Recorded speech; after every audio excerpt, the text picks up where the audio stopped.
Hello, I am Brigadier General John Buford. I was born in 1826 in Woodford County, Kentucky, into a slaveholding family. I was the oldest child of my father's second wife, and I was named after my father, and so throughout my father's lifetime I was known as Junior and not as John. My father's first wife died fairly young and early in life, but she did have a son who my father named Napoleon Bonaparte Buford. He was 20 years older than me, and in subsequent time my father had two more sons born after me. One of those was named Thomas Jefferson Buford, the other was named James Monroe Buford. My father was truly a great patriot. He loved his country and he wanted to honor the great founders of our nation as he was naming his children. However, I was named after my father. Unique family history in that both my paternal grandfather and my maternal grandfather fought under General Light Horse Harry Lee in a cavalry division during the Revolutionary War. I also had a great uncle who fought in that same regiment. It happens to be that great uncle of mine also happened to be the grandfather of my wife, whose maiden name was Duke. Her mother's maiden name was McDowell, first cousin of General McDowell. Being from Kentucky, obviously we had loyalties on both sides of the conflict that was coming upon this nation in 1861. Ultimately, the family was split. When I was just short of my teen years, my father left Kentucky and went and founded a little village along the Mississippi River in Illinois. Later on, that town became known as Rock Island. My father was rather prominent and dominant in politics in the state of Illinois. He was a Democrat, a very close friend of Stephen Douglas, and as a result, a bit of an antagonist of Abraham Lincoln. They were not on the same page. I went to West Point. I actually was appointed from the state of Illinois, even though my family roots were in Kentucky. My older brother Napoleon had also graduated from West Point 2 years after I was born. It created a problem for me to get into West Point because at that point in time, the government had believed that there was an issue with having two members of the same family receiving a free premier education. So it took quite a lot of extra work and letter writing on the part of friends and associates within politics to get me into West Point. I graduated in the class of 1848, right in the middle of my class. I had good enough grades to be in the very top few percent, but I had a few demerits because sometimes, while I did not necessarily break rules, some rules were kind of stupid, and so I felt not obligated to follow those. So with the demerits, I was just in the top half of my class. After being graduated, I was deployed into the West. I was too late for the Mexican War, but I served peacekeeping missions in Kansas during the Jayhawker days and the Missouri Ruffian days. So we served as peacekeepers there. I served in the Oregon Territory. I served during some of the Sioux Indian Wars, also in Texas. But by 1860, I was stationed at Fort Crittenden, Utah. We had just kind of completed trying to keep the Mormons settled down and keep them and make them avoid attacking wagon trains as settlers went west through the Utah Territory. I was sitting in my room at Fort Crittenden with my good friend, John Gibbon. And we were talking, and Gibbon was also from a Southern family. He had some considerations and concerns to make. And I told John that on that very day, I had gotten a letter from the secessionist governor of Kentucky offering me any command and any commission I wished to have in the Confederate Army if I would just come home and serve the Southern cause. Gibbon says, "Oh my God, John, what did you tell him?" I said, I've sent the letter off. I've told him that I am a captain in the United States Army and I reckon I'm going to stay one. A man is only allowed 3 oaths in his life. That is to God and to your country and to your spouse, and no man of any honor will ever go back on one of those oaths. So I did stay in the United States Army, even though many of our family members did not, including my first cousin Abraham. Buford was a cavalry general serving under Braxton Bragg in the Western Army. When I got called back to Washington, D.C., they initially had me as the Assistant Adjutant General, which is basically a quartermaster role and head of the Quartermaster Corps. It was a desk job I did not want, but when I was finally assigned field duty, I had no horse. And so I contacted my cousin Abraham in the Confederate Army and said, Abraham, I need a horse, and you've got the best horses in Kentucky. Could you get me a horse? Abraham sent word back, said, yes. If you can get to my place in Kentucky, you can pick any horse you want, and we'll settle up sometime after this little conflict is over. Of course, nobody expected it to last nearly as long as it did. But so I stayed close with my family, even though they were on the other side. Again, my wife's maiden name was Duke. Confederate General Basil Duke actually was raised as part of her household, raised as nearly as a brother of hers, plus a couple of her natural brothers also served in the Confederate Army. It was a challenging and tragic time for us. In 1862, I was promoted to Brigadier General, served as the head of and commander of 2nd Division Cavalry, directly under General Banks, serving in General Pope's Army of Virginia. We fought at Second Manassas. I was wounded at Second Manassas. It was reported that the wound was mortal and that I was going to die shortly. The Army, in fact, was making funeral arrangements, had scheduled a funeral. I opted to miss that occasion and instead returned back to duty. The wound was not nearly as serious as it had been first presented, but we did see active service at Second Manassas. Later on in 1862, I was reassigned to Commander 1st Division, United States Cavalry, and that's the unit that I led as we were headed towards Gettysburg. We were at Chancellorsville, and from Chancellorsville until sometime after the Bristow Station campaign later on in 1863, we were essentially constantly in the saddle and in combat nearly every day. Our horses were worn out, our men were fought out, but we continued to do our duty. I do not like spies, and I even especially dislike newspaper men. And in fact, if I had to choose between the two, I would say that at least a spy is doing something honorable. He's serving a cause he believes in, whereas the newspaper men were worse. They would tell the enemy everything that we were doing and what we were thinking. And so I barred and banned all reporters and newspaper men from my camps. As a result, I never got very much positive publicity either. So a lot of people did not know of the good work that my division was performing. But again, I did not like spies, and one morning we caught a spy in our camp at breakfast. We gave him a fair trial, and we had him hung by 9:30 that morning. No, we're pretty efficient. Another time we caught a spy in camp, and we hung him actually on a large tree just at the edge of town.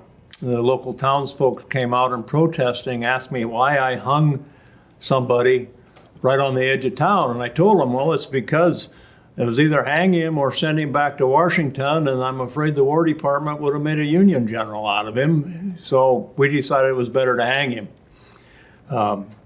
Not everybody saw the humor in my comment, but I thought it was appropriate, especially after several captains in the Union Army had been all of a sudden promoted into brigadier general spots that had only served for maybe 2 years or 3 years in the Army and were made generals when many career officers were still stuck at lower ranks. Anyway, as we were heading through Northern Virginia, we were the left front of the Union Army, coming up north, trying to follow General Lee's Confederates after the Battle of Chancellorsville. We were the lead unit, the ones who were supposed to be knowing where the Confederates were at all times, and we did a good job of scouting them. We had several engagements with units of the Confederate Army as we were scouting, but the big play actually came as we were riding into Gettysburg on the afternoon of June 30th, coming up from the south on the Emmitsburg Road. And I saw that little hill at about 4 miles south of town and a ridge line running all the way up to a cemetery right on the edge of town. And I knew that would be really good ground for our Army to set on and to be able to repel any advances that the Confederate Army might try to make on us. I also knew where the Confederate armies were at all times, and I knew that there was an opportunity to draw the entire Confederate Army into one spot so that we could, in fact, have that cataclysmic engagement. And so we set up vedettes 5 miles north and west of town. We knew the Confederates were there at Chambersburg. We knew it was A.P. Hill's Corps. We knew General Ewell's Corps was further north up by Harrisburg, and that General Longstreet's Corps was still further south. If we could create an engagement and to bring the entire Confederate Army into one spot, it would be very advantageous for us if we could get the rest of our army onto that good ground south of town in time. So our job was to, in fact, draw the Confederates all towards us. I have heard people mention that it was an accident that we ran into them, that the Confederates were in town looking for shoes. That's really not quite an accurate statement. Confederates had been in town, and yes, any civilians that had a good pair of shoes probably got to go barefoot by the time the Confederates left town. But they were leaving town as we rode in, a brigade under Confederate General Pettigrew from North Carolina were the ones that had been in town. So I set up vedettes 5 miles north and west of town, and then another skirmish line further back and another skirmish line. My job was to, in fact, create enough of a stir that the Confederate Army would all be congregated, but we also had to convince them that we were a much bigger force than we were. I only had 2 of my 3 divisions with me, so about 2,400 mounted men. When you're in combat, a fourth of those men have to be behind the lines holding horses. And so out of about 2,400, we only had 75% of that. So somewhere around 1,800 men that we had available for active combat operations. Typically, an infantry line would stand about 1 man about every foot. Battery of cannons would have 6 cannons in it, and you would spread those batteries out. So what we did to make ourselves look big, I spread my men out about 1 every 6 feet, so we covered a longer line. I split my 6 cannons up, so it appeared as though we had 6 batteries of cannon and not just 1. Tried to make ourselves look big. My men were all equipped with breech-loading rifles or carbines, primarily carbines. A few of the men did have repeating Spencer rifles, but we were a cavalry unit, and a rifle is a long weapon and is very awkward to carry on horseback. So not many of the men wanted those repeating rifles because they were awkward to carry. But they did all have breech-loading rifles, which will fire much faster than a muzzle loader. In fact, you can put off 7 or 8 well-aimed shots with a single-shot breech loader. So it does appear as though you're putting out a lot more firepower than what an infantry unit would have per man. It all helped us portray the impression that we were a much bigger force than we were, allowing us to buy time for the rest of the Union Army to arrive at Gettysburg. As General Heath's division out of A.P. Hill's Corps was coming in the road, we started firing from 5 miles out. We slowed them down. It required them to end up taking up time to transfer their marching army into battle lines. So as they redeployed into the battle lines, we probably picked up an hour and a half or 2 hours of time for General Reynolds to bring his corps up from further south. They were the closest ones to us, so they were the ones that were asked to get to Gettysburg as quickly as they could and to help us hold out. We had fierce engagements. I had Colonel Gamble's brigade to the south from Chambersburg Pike south, and Devon's brigade from Chambersburg Pike north up to the Mummasburg Road. Again, now remember, we were about 1,800 men, And ultimately, we were facing all of A.P. Hill's corps of about 25,000 men. So it was required a lot of tenacity in order to create that holding action and delaying action. Everybody's got a different version of time. I believe it was close to noon when General Reynolds' corps finally arrived. Other officers have written they thought it was about 10:30, but nobody's watches were synchronized ahead of time. We do know it was sometime late morning. Fortunately, Iron Brigade was one of those units that were with General Reynolds. They were the first to fill in on our southern or left flank. Once the entire Corps of Reynolds had arrived, and then General Howard's 11th Corps also arrived straight north of town, I redeployed my entire division to the left flank or south side of the Union lines, where we were stopping any flanking actions. We had a good day, took a lot of casualties, but we accomplished our goal. And even though some folks, and I've seen and read some newspaper reports, say that we lost the battle of the first day at Gettysburg, I would take exception to that, because we accomplished exactly what we intended to do. We brought the entire Confederate Army into one spot. We were able to bring the entire Army of the Potomac to one spot. We outnumbered them. We had the good ground. I think we accomplished our goals perfectly, and to me that should be classified as a win, even though we did not hold the ground north and west of town, which was not something we ever intended to do. The night of July 1st, my entire division was posted out front along the Emmitsburg Road, pretty much the entire length of Cemetery Ridge, and with a few vedettes as far south, almost clear to Fairfield. Once General Sickles' division, his corps was moved in on the morning of July 2nd, then we were relieved of duty, and we were sent to Westminster to rest and refit. Get our horses shod, get some good feed into the horses and into the men. That was, we spent the first night of July 2nd at Taneytown, and then on the 3rd we went to Westminster. The battle here was over on the 3rd, and so we were immediately called back on the 4th to try and stop General Lee's retreat back into Virginia. So from July 4th to about July 17th, we were again in combat every day, fighting elements of Lee's army. We had horses dropping, we had men falling from exhaustion, but we continued to harass and try and stop General Lee's army from making it back into Virginia. We were not successful, and that is a disappointment in my professional career that we could not stop them. But again, we were one division. My reserve brigade, which the other had been the 3rd Division I did not have with me at Gettysburg, was in fact with me though while we were doing the actions on Lee after the battle here and during his retreat. So we were back up to about 4,000 men after accounting for casualties at Gettysburg. A little more about the rigors of life as a officer and soldier during this war. I was stationed in many posts. I was married. My wife and I had 2 children. I rarely got to see my family. In the spring of 1863, our daughter died. I did take a little break and head back to Kentucky to be with my wife and console her. Shortly thereafter, her father died. And again, I tried to take just a little bit of time aside from my duties as an officer and to be with my wife.